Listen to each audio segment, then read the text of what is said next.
Our house was extremely dry, hovering consistently at 20 to 25 daily until we got this Aircare humidifier.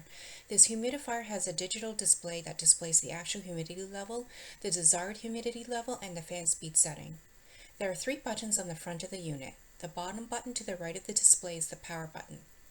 The middle button is the humidity control. The last button allows you to select one of 9 fan speeds.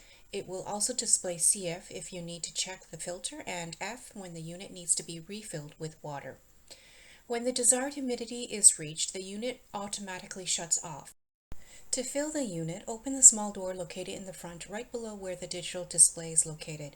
You can fill a small bucket or pitcher with water and then dispense it into the unit up to 3 gallons.